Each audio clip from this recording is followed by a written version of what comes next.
Bonsoir à tous, j'espère que vous allez bien. Voici les titres de l'actualité de ce jeudi 8 décembre 2022.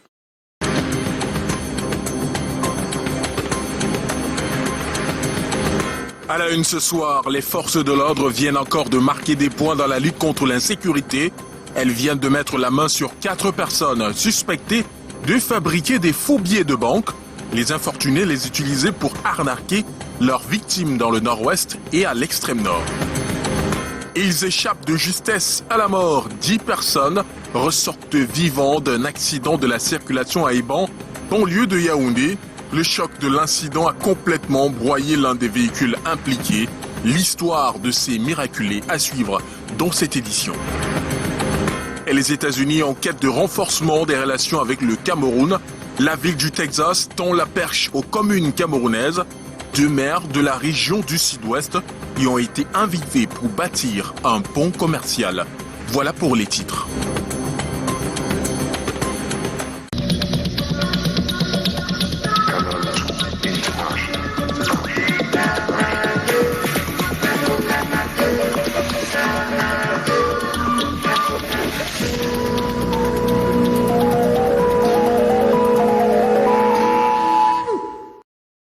La gendarmerie vient d'interpeller 4 présumés fabricants de faux billets de banque dans la ville de Maroua. Les mises en cause commettaient des forfaits jusque dans la région du Nord-Ouest. Le récit de Samuel Baïha sur les images d'Amino Alioum. 4 présumés brigands échouent leur aventure à Maroua, territoire de la région de l'extrême nord. Les 4 opéraient jusque dans la zone du nord-ouest Cameroun. Dans la soirée du 30 novembre 2023, où nous avons été alertés par les usagers d'un gang. Ce groupe est formé depuis Bamenda. D'après la gendarmerie, le gang a une expertise dans la fabrication des faux billets de banque. Au moment de leur interpellation, 3 millions de francs CFA ont été récupérés. Leur spécialité, c'est quoi? Ils font dans la fabrication des faux billets. Ayant fabriqué des faux billets, ils cherchent des endroits à forte affluence, c'est-à-dire les jours de marché, pour écouler ces billets. La gendarmerie fonde l'espoir d'une collaboration renouvelée avec la population pour traquer d'éventuels malfrats. Je commencerai par dire grand merci à la population qui nous aide activement dans la recherche du renseignement. Je peux dire que si cette opération a réussi, c'est d'abord grâce à l'apport de la population. En cette veille des fêtes de fin d'année, la vigilance est recommandée. Témoins et victimes parlent tous d'un miracle au vu de l'état irrécupérable des véhicules accidentés très tôt ce matin à Eban, banlieue de Yaoundé située à l'entrée nord de la ville, impliquant une dizaine de personnes, dont 8 dans une Toyota Corolla et 2 dans un camion de sable. Les 2 véhicules venaient d'Obala pour se rendre à Yaoundé. À l'origine de cet accident, la circulation, mauvais dépassement. Joël Diom 3, Samuel Bakissé, reportage. Merci Seigneur, comme il n'y a pas eu de mort. Parce que ça, c'est le miracle. Quand tu regardes, il faut comprendre que Dieu est grand. Ici, là, ça tue. C'est à peine croyable qu'ils soient tous sortis de ces carcasses vivantes. Comme ces riverains, ils sont nombreux à penser qu'un miracle s'est produit ce jeudi 8 décembre 2022, ici à Eban. Ce véhicule de marque Toyota, réduit en un tas de ferraille, quitte Mbandjok pour Yaoundé aux alentours de 4 h du matin, avec à son bord 8 personnes. Le long du trajet, il slalome entre les autres véhicules, rappelé à l'ordre par ses passagers, et répond qu'il maîtrise jusqu'à la tentative de trop sur ce virage. La petite voiture l'a donc doublé, il y avait une autre voiture qui arrivait. En arrivant, il a freiné. Et là où le camion l'a donc pris de côté, en le prenant de côté, il est entré de ce côté, l'autre aussi entré le camion est entré de l'autre côté. D'autres femmes sont ici là à la clinique, ici en haut, 3 femmes qui étaient dedans. Bon, mais on n'a pas vu de morts dedans au-dessus. Le chauffeur du camion va éviter d'écraser la petite Toyota et ses occupants. Les 2 véhicules entament une descente périlleuse dans ce ravin, arrachant tout sur leur passage. Certes, du sang a coulé, mais aucune larme ne sera versée, déplorant une perte en vie humaine. Miraculées, ces 3 femmes sont encore sous le choc, mais en vie. La voiture nous est basculée. On a commencé à nous susurrer jusqu'à ce que j'ai eu la blessure et j'ai mal au niveau de la poitrine ici. Là. Grâce à la promptitude du personnel de ce centre de santé, elles sont prises en charge et leur état est stable. Mais ça aurait pu tourner au drame quand on sait que le lieu de l'accident est un arrêt taxi improvisé. Là, si les gens prenaient, c'est que les gens mouraient. Comme tu vois, l'endroit c'est même d'abord difficile. C'est même pas bien. Il faut qu'on refuse que les gens prennent le taxi ici. Voilà d'abord d'office. On met interdit. Et monte là-bas. On passe ces ravins. Les 7 autres rescapés sont en soins dans des formations sanitaires et souffrent eux aussi de blessures légères et des douleurs. Mais leur pronostic vital n'est pas engagé. Quant aux véhicules, ils sont bons pour la casse. Et extirper les brebis galeuses au sein des distributeurs de produits de carrière et assimilés. C'est ce qui justifie la campagne de sensibilisation des chauffeurs de camions. Les membres de leur syndicat ont investi ce jour le point de contrôle mixte d'un comme-tout. Cette campagne vise à contrôler les permis et autres pièces nécessaires pour prendre la route afin d'éviter les accidents en cette fin d'année. Joël Diom 3, une fois de plus, c'est Samuel Evakissé. La circulation bat son plein sur la nationale numéro 1 ce jeudi 8 décembre 2022. Le point de contrôle mixte d'Nkomtou fait office de dernier rempart avant la ville de Yaoundé. Il n'y a pas meilleur endroit pour effectuer un contrôle sur des conducteurs de camions de sable. Ici en chasuble violet et orange, des membres du syndicat national des distributeurs agréés des produits de carrière et assimilés du Cameroun à pied d'œuvre. Il faut réduire les accidents, il faut réduire, on veut tamiser, c'est ça le but. Nous voulons tamiser, il y a les brebis galeuses partout et nous voulons tamiser. Les chauffeurs par ailleurs syndiqués n'opposent aucune résistance. À chaque interpellation, le conducteur garde son engin sur le bas-côté et descend. Ils ont l'air de reconnaître cette opération de proximité. Un vieux chauffeur comme toi, tu nous vois. Moi, je n'ai pas vu le visage. Mais mon petit. Il faut bien que nous fassions la part des choses. Que nous ayons nos permis de conduire, que nous ayons des dossiers complets, de manière à ce que ceux qui nous tracassent sur la voie publique n'aient plus moyen de le faire. Appuyés par les forces de maintien de l'ordre, les résultats du travail mené sur le terrain par les membres du Syndaprocac sont perceptibles. Nous avions fait des contrôles surprises où tu n'as pas de papier, on te fait garer. Ton patron va venir intervenir. Et vraiment, ça a porté des fruits. Beaucoup de camarades ont fait des permis. Les chauffeurs de camions de sable sont souvent impliqués et accusés lors de la survenue des accidents de la route. Le syndicat national des distributeurs agréés des produits de carrière et assimilés du Cameroun veut accompagner le gouvernement dans sa politique zéro mort sur la route en cette période de fête de fin d'année. Proche de cette période, les parents sont sélectifs quand il s'agit d'offrir un cadeau à leurs enfants. Les critères varient entre leur goût, la pertinence du jouet, le prix et la qualité. Les commerçants disposent d'un ensemble de variétés de ces babioles. Reportage, Leslie Poumita et Henri Tinda. Selon les goûts et préférences de sa fille, cette année, Mekina opte pour des ustensiles de cuisine. J'ai choisi des accessoires pour cuisiner parce que ça commande ce qu'elle veut et puis aussi pour l'encourager aussi à mieux travailler. Comparé à ce père de famille qui, en fonction de l'âge de ses enfants et de l'intérêt éducatif du babiole, décide d'acheter des ordinateurs. J'ai acheté parce que c'est éducatif pour les enfants. J'ai acheté le laptop pour mes enfants. À côté de ces jouets, on observe sur les présentoirs de ces commerçants du lieu du Aquadouche, entre autres, des jeux d'imagination, de construction et des figurines. On a les kits des médecins, on a les cuisines, les ustensiles de cuisine, on a les fusils en jouets, les appareils photo, les pianos, les motos en jouets, les princesses, comme c'est les avions, les voitures télécommandées. Le prix et la texture du jouet conditionnent également le choix de ces babioles. On préfère beaucoup plus les jouets qui ont tendance à ne pas se casser, beaucoup en matière plastique. Avec d'autres matières, ça se casse facilement. Donc, ils préfèrent les matières plastiques un peu plus solides. Tu ne peux pas trouver un très bon jouet à 2000 qui est solide. Donc, du coup, il faut peut-être 4000 francs, 5000, ainsi de suite. Même si les commerçants s'accordent sur l'augmentation du prix de ces jouets, certains parents de la ville de Douala s'efforcent à faire plaisir aux enfants en ces fêtes de fin d'année. David Mafani, maire de la ville de Buea, et Lazare Ladinou, maire de Mouyouka, sont depuis le 6 décembre en visite dans la ville de Houston, à l'invitation de la vice-maire de la ville.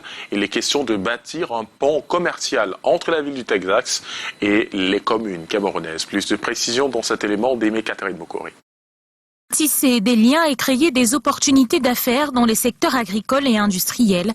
C'est le but de cette visite des maires de Buea et Moyuka, représentant les communes et villes unies du Cameroun, dans la ville de Houston aux États-Unis. Reçus par leur homologue Sylvester Turner et la vice-maire Martha Castex, les édiles camerounaises ont pu échanger avec des opérateurs du secteur des finances, entre autres. Nous sommes contents de notre mission ici aux États-Unis. Et hier, on avait eu la chance d'être reçus par monsieur le maire de la ville de Houston et on a eu l'échange. Et aujourd'hui, nous avons eu la chance d'être à Upstream Bank où on a eu des discussions avec le responsable, M. Eric, qui est chargé des affaires internationales. Et ils nous ont donné des conseils. Nous sommes en train de voir comment on va répliquer cela. Les villes de Buea et Moyuka, actuellement portées sur des projets de développement agricole et piscicole, entendent sur le long terme bâtir des partenariats solides. C'est une grande opportunité d'avoir les maires venant du Cameroun ici aujourd'hui pour faciliter les échanges entre le Cameroun et les États-Unis, et particulièrement l'association des maires et communes unies du Cameroun. Les échanges sont en train d'être mis en place et on espère qu'après ceci, on aura beaucoup de bons résultats. Il s'agit de déboucher sur des nouvelles relations commerciales en puisant de l'expérience de la ville de Houston, engagée elle-même à bâtir un pont avec le Cameroun.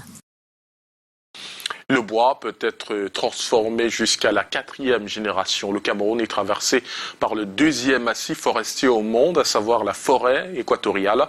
À la faveur de la loi sur la non-exportation du bois en gestation, la 3e session des universités populaires d'Afrique s'arrête sur les métiers liés au bois. David Sandjo et Stéphane Binac. Tapissier, charpentier, menuisier, sculpteur et bien d'autres, la transformation du bois est une niche d'emploi. L'Université populaire, pour sa 3e session, surfe sur les ouvertures. Le bois peut permettre de créer près de 560 000 emplois dans différents métiers. Le bois, c'est l'une des ressources les plus faciles à transformer, contrairement aux mines, à l'or ou à l'uranium. Le bois recèle à peu près 8 métiers entre les techniciens que sont les menuisiers, les tapissiers, les charpentiers et également les entrepreneurs. Donc il y a de la matière. Plusieurs milliers de Camerounais peuvent se jeter dans la transformation du bois, être producteurs ou même entrepreneurs du secteur. Il suffit juste de se former. Mais le plus important, c'est de copier l'exemple venu d'ailleurs. Le Vietnam à elle seule régénère 3 000 milliards de francs CFA de devises dans le secteur bois. Le Cameroun, aujourd'hui, parle de 70 milliards. Alors quand vous comprenez les chiffres, vous comprenez donc qu'il y a un problème quelque part. Donc si nous faisons la prospection, la promotion de ce secteur, c'est parce qu'en fait, nous avons réalisé qu'il y a de la ressource. À Douala, cette session professionnelle de l'Université populaire d'Afrique présente les opportunités économiques liées au bois. Et à suivre dans ce 18h50, une synergie d'action pour les questions de l'état civil. Le BUNEC, les parlementaires en rang serré. Et nous irons découvrir ensemble un phénomène qui prend de l'ampleur dans la ville de Douala. Ces conducteurs de mototaxi qui transforment leur engin de travail en espace de repos. Le management de la Cameroun Water Utility veut reprendre la main sur ces espaces et infrastructures. Là, sur le terrain, à Douala, le directeur Blaise Moussa et ses partenaires projettent la revalorisation et la réhabilitation des espaces appartenant à l'entreprise. Voyons cela avec David Sandjo et Marius Kosso. Vieilles, dilapidées et abandonnées, ces infrastructures sur une superficie d'environ 4 hectares repartis dans les quartiers Bonapriso et Bonanjo à Douala. Des bâtisses et infrastructures, propriété de la Cameroun Water Utility, le tout, selon les dirigeants de l'entreprise, sous-exploité et mis en location. Cela n'apporte pas grand-chose à la Cameroun Water Utility. Conscient de tout cela, En visite d'inspection et d'évaluation du patrimoine, le directeur général et ses partenaires ont dans le parapheur le programme de valorisation. L'immeuble que nous entendons construire pour renforcer les structures d'accueil du personnel devra comporter centre de machines, centre de serveurs, mais aussi un centre de contrôle. En sorte qu'à partir des moniteurs, nous puissions voir toutes nos unités de production d'eau à partir d'une seule salle, avec tous les paramètres, en sorte de pouvoir renseigner et prendre des décisions. Il faut donc entamer la construction. Et le partenaire de la Cameroun Water Utility compte mettre en exergue sa riche expérience. Pour le groupe, l'objectif est d'accompagner Camboata dans cette démarche, dans ce programme intégré qui part de la sécurisation, la valorisation des acquis existants constituant le patrimoine de Camboata, au transfert de compétences, en passant évidemment, comme le directeur général l'a souligné, par la construction d'un centre technique qui intègre un volet formation dans le domaine de l'eau. Selon le directoire de Camboata, le coup de neuf va également permettre l'extension, mais surtout mettre les employés et les usagers dans des conditions meilleures. Apprendre à extraire l'ADN des espèces halieutiques expérimentées à l'Institut halieutique de l'Université de Douala, basé à Yabassi. Des étudiants et professeurs des universités du Cameroun et Burkina Faso ont pris part à cet atelier de formation dénommé Genbark. Le récit de Samuel Bayha sur les images de David Janté. Extraire l'ADN des espèces halieutiques, une première expérience à l'Institut des sciences halieutiques de l'Université de Douala, basé à Yabassi. Nous n'avons jamais extrait l'ADN dans notre établissement. C'est pour nous une grande première d'extraire l'ADN des poissons, des grenouilles. Et pour cela, cet ADN nous a permis d'identifier les espèces que nous avons. Parce qu'à l'accoutumée, on peut confondre telle espèce à telle autre, mais avec cette extraction, nous pouvons dire avec plus de précision que telle espèce c'est la carpe, telle espèce c'est le tilapia, ou telle autre c'est la grenouille Goliath ou la grenouille commune. Genbark, sigle de génotique Embark, nom du projet atelier financé par le Centre national de la recherche scientifique de France. Ici, les étudiants et professeurs des 11 universités du Cameroun et ceux venus du Burkina Faso prennent part à cette formation. Tous ces étudiants ont pu voir que ces outils étaient à leur portée et que en seulement quelques jours, on pouvait faire toutes ces études ici au Cameroun. Et ils sont quand même maintenant heureux, je pense, et capables de développer de nouveaux projets à l'avenir dans de nombreux domaines, l'agronomie, la culture, la santé, et puis sans oublier la préservation de cette biodiversité. Fournir une banque de données aux étudiants en thèse est l'un des objectifs de ces travaux. Nous avons une idée d'accompagner les étudiants qui sont en thèse dans les différents projets parce que généralement c'est des milliers de francs CFA d'étudiants que nous sommes obligés de dépenser parce qu'on doit se déplacer les laboratoires en Europe ou même aux États-Unis. Donc ici, nous avons voulu trouver par ce projet qui était capable de produire des données localement avec du matériel assez modeste. Donc c'est un peu ça l'idée de Genbark. 5 jours de formation et de pratique. Cette technique moderne sur la manipulation des ADN améliore les connaissances. La question de l'état civil préoccupe à l'Assemblée nationale. Les parlementaires, membres du réseau des parlementaires pour la promotion de l'état civil au Cameroun et les responsables du BUNAC se sont accordés ce jour sur la nécessité d'une synergie d'action. Janice Kamga et Serge Alazebou. À travers ces ambassadeurs de l'Assemblée nationale, la problématique de l'état civil cherche solution. Au cours de la toute première Assemblée générale ordinaire du réseau des parlementaires pour la promotion de l'état civil, tenue ce 7 décembre, acteurs institutionnels et ceux de la société civile qui sont désormais pris en compte dans le plaidoyer scrutent leur plan d'action pour de meilleurs résultats sur le terrain. sommes encore à l'étape de l'appel à la prise de conscience et véritablement à la maîtrise des effectifs des centres secondaires et centres principaux par rapport à ceux qui interviennent au quotidien sur les actes de naissance, les actes de mariage et les actes de décès. Justement, le chantier actuel, c'est la digitalisation. Pour qu'elle soit effective, il faut réunir les 24 milliards requis. Nous allons mener plaidoyer nécessaire afin que le gouvernement mette à la disposition du BUNEC les moyens techniques, humains et surtout financiers dont ce BUNEC a besoin pour la digitalisation de l'état civil au Cameroun. Elle va permettre au BUNEC de porter plus haut les préoccupations en matière de modernisation de l'état civil. Cette fusion des forces en présence devrait permettre de mettre les bouchées doubles. Dans les jours à venir, une réunion restreinte avec le Sénat est prévue. Il sera alors question de définir la feuille de route qui sera soumise au ministre de la Décentralisation et du Développement local, tutelle du BUNEC, et au ministre des Finances, banquier de l'État.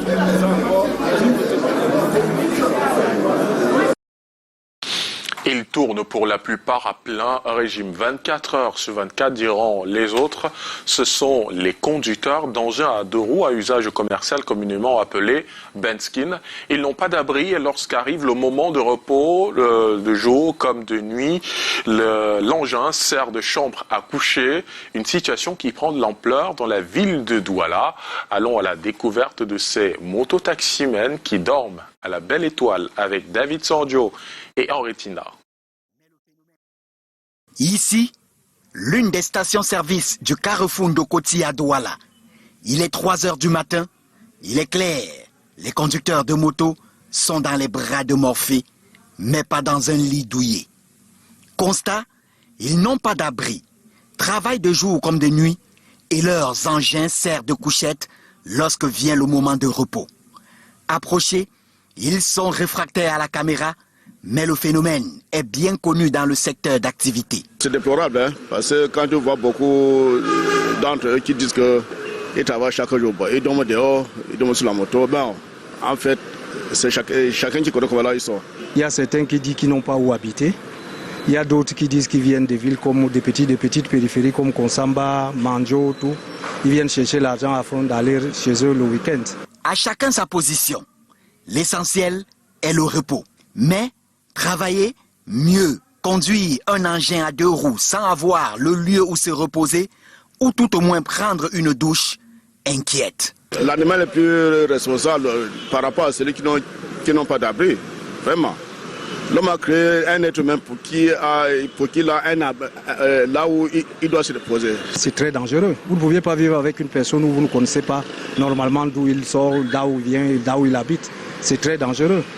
Très même dangereux de vivre avec des pareilles personnes. Syndicalistes et autres associations des motos à usage commercial disent avoir pris la pleine mesure, mais surtout accusent. Est-ce que vraiment ceux-là sont incapables de se réunir et de louer une chambre, cela partagé? Nous pensons que c'est des gens qui sont dans le secteur pour créer des problèmes.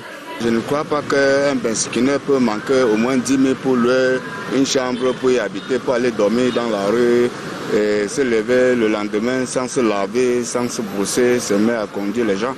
Beaucoup d'étrangers qui arrivent dans le secteur, qui viennent du Tchad, la Centrafrique et autres, et beaucoup de bandits aussi camerounais qui commettent des forfaits dans d'autres régions, fuient et viennent se cacher dans la ville de Douala.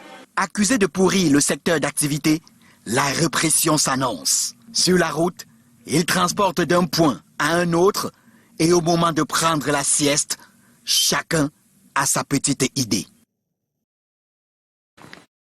En religion, l'Église catholique romaine célèbre l'un de ses plus grands et vieux symboles au Cameroun ce 8 décembre. Le sanctuaire Notre-Dame de Lourdes du Mont Fébé, inauguré le 8 décembre 1961 à 60 ans. En qualité de représentant personnel du chef de l'État, Paul Atangandi, le ministre de l'administration territoriale, a assisté à la messe commémorative dite ce matin au pied de la grotte mariale par l'archevêque métropolitain de Yaoundé, Monseigneur Jean Barca. Voici les temps forts capté par nos reporters Arnaud Gueffac et Constant Kamga. Au bout d'une procession d'entrée des pères bénédictins du monastère du Mont Phébé, voici l'archevêque métropolitain célébrant dans un bain de foule circonstanciel. Pour cette messe commémorative des 60 ans du sanctuaire Notre-Dame de Lourdes, la grotte mariale est revêtue de neuf. Le ministre de l'administration territoriale, Paul Atanganji, conduit au nom du chef de l'État le riche-gratin administratif. Célébration d'abord en prière. Que Marie soit au pied de la croix, accorde-nous la force au milieu des épreuves. Puis en louange et adoration. La grotte inaugurée le 8 décembre 1961 permet le recueillement au quotidien de nombreux croyants. Après le cinquantenaire célébré en 2011, voici la commémoration des 60 ans aujourd'hui. Le peuple de Dieu peut se réjouir aujourd'hui d'avoir ravivé une foi profonde, une foi vivifiante et un attachement à Jésus-Christ par Marie pour que le règne de Dieu avance. Du haut de cette colline, la ville de Yaoundé, la capitale étant en contrebas, nous croyons que elle, la mère de Jésus, continuera à prier pour la paix au Cameroun et l'unité de tous les Camerounais. Le sanctuaire Agnoulou porte désormais cette statue de Marie et ce bâtiment réservé aux animateurs spirituels des lieux. Témoin des bienfaits de Dieu et de l'Église dans notre pays, le représentant personnel du président de la République marque le sanctuaire comme ses autres fidèles, distingués et bénis, ici même. Pour les siècles des siècles. Amen. En sport, l'Académie nationale de football fait le bilan des 5 années de fonctionnement. Face à la presse ce jour à Yaoundé, le directeur général Karl Enongachu a retracé le chemin parcouru depuis le lancement des activités en 2017 et les résultats obtenus pour ce qui est de la formation de la pépinière du football camerounais. Daniel Anissé-Boudier et Michel Foucault. En 5 ans de fonctionnement, c'est plus de 2000 jeunes footballeurs qui ont été formés par l'Académie nationale de football, parmi lesquels 69 joueurs et joueuses mis à la disposition des clubs professionnels de première et deuxième division au Cameroun et ailleurs. Face à la presse ce 8 décembre à Yaoundé, le directeur général de l'ANAFOOT se félicite du chemin parcouru. L'Académie nationale de football, jusqu'à l'heure actuelle, c'est on a le plus grand nombre de licenciés, je peux dire en Afrique centrale ou alors même en Afrique. Faire plus de 1500 licences aux jeunes, parce que nous on couvre les 10 régions, veut dire beaucoup de choses. Ajouter à cela la force d'une fédération sur le nombre de licenciés. Vous devez donc savoir que l'Académie a une place au Cameroun. Certains jeunes formés par l'Académie nationale sont aujourd'hui utilisés dans les sélections nationales. C'est au total 18, dont 13 joueurs et 5 joueurs chez les U17, 3 chez les moins de 20 ans. Mais on rêve encore plus grand. Pensons que d'ici 3-4 ans, on pourrait avoir certains de nos gamins avec les équipes nationales seniors. N'oubliez pas que ce n'est pas parce que vous avez été avec les moins de 17 ans ou les moins de 20 ans que vous allez vous retrouver directement chez les seniors. Un joueur qui n'a jamais été dans ces catégories peut partir du néant et se retrouver directement avec l'équipe nationale. C'est faisable, nous avons tout vu en football. Seulement la difficulté majeure demeure les infrastructures. L'Académie ne dispose pas d'un centre de formation approprié pour le développement des jeunes talents. D'après Karl Enongachu, les négociations sont toujours en cours avec le gouvernement pour la rétrocession à l'ANAFOOT du centre d'excellence de la CAF de Mbankomo, abandonné depuis 2017. Et demain démarrent les quarts de finale de Mondial Qatar 2022. 4 rencontres avec des nations qu'on peut qualifier de cadors. Et au Qatar, les fans et touristes profitent des 2 jours sans match pour assister à l'interprétation par l'orchestre philharmonique du Qatar des hymnes de football. Et suite à la destitution et la détention du président péruvien, prestation de serment de la vice-présidente. On voit cela avec Titi Freeman et Calvin Tekam dans Escalmante.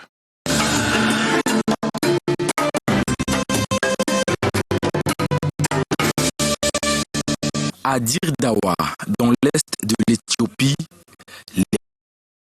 Malheureusement, nous n'aurons pas cet élément que nous vous proposons dans nos prochaines éditions. Et les fêtes de fin d'année arrivent. Et retenez bien un lieu, un rendez-vous également. Le Grand Cru est déjà prêt et je vous propose d'aller le découvrir cet espace dans le plus du 18h50.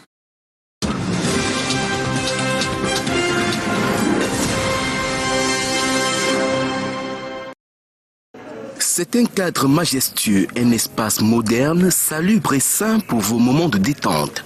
En 2 mois seulement, le restaurant cabaret Le Biblos a fait sa mue et est aujourd'hui le Grand Cru. Enfin, nous y sommes, au Grand Cru. Le jour J est enfin arrivé. Donc, il y a quelques semaines, on s'est donné rendez-vous pour se retrouver dans ce majestueux cadre qui est le Grand Cru. Et pour ne pas faire attendre longtemps les ménomanes, donc demain vendredi, le 9, c'est l'open show, comme je peux, si je peux, on va reprendre. L'ouverture officielle est prévue ce vendredi 9 décembre à partir de 19h. Les différents acteurs sont au four et au moulin pour faire vivre aux initiés une soirée inoubliable. Jensi est un artiste-interprète. C'est vrai qu'il y a un peu d'adrénaline qui monte parce qu'il y a aussi l'envie de ne pas décevoir notre public. Donc on travaille, on fait les répétitions. On peut dire quand même que nous sommes fin prêts. Et voilà, Dieu fera le reste. On a revisité tous nos répertoires. Il y aura du Makossa, du Bikutsi, du Ndombolo, de la Siko, bref, un peu de tout pour la grande satisfaction des gens qui viendront au Grand Cru. Voilà. À la cuisine, les menus sont aussi variés qu'originaux, venus du Cameroun et d'ailleurs. Nous avons prévu un service de qualité avec au menu le ndolé royal et du poulet grillé, mariné à la tequila, avec comme garniture d'accompagnement miondo, frites de plantain. Et puis à côté, on a prévu du poulet marengo, oui, avec comme garniture d'accompagnement le riz. Le billard est à l'équerre pour le bonheur des billardistes. Tout à côté, le bar pour étancher sa soif. Vous aurez à 3 types de boissons. Des boissons chaudes, boissons froides et des liqueurs. Et nous avons également une autre spécialité, du cocktail.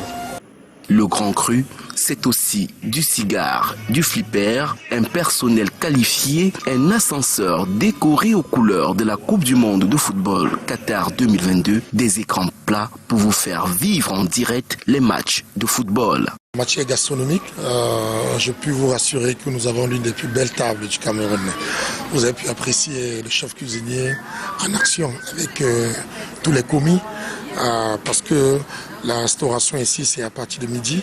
Donc, n'oubliez pas également le billard.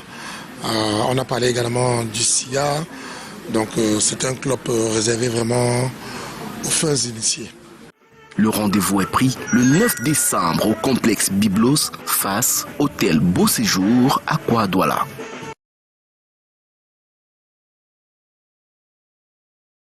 Et c'est ici que se referme ce journal. Merci de nous avoir suivis. Je vous donne rendez-vous demain, même lieu, même heure, 18h50. Bonsoir.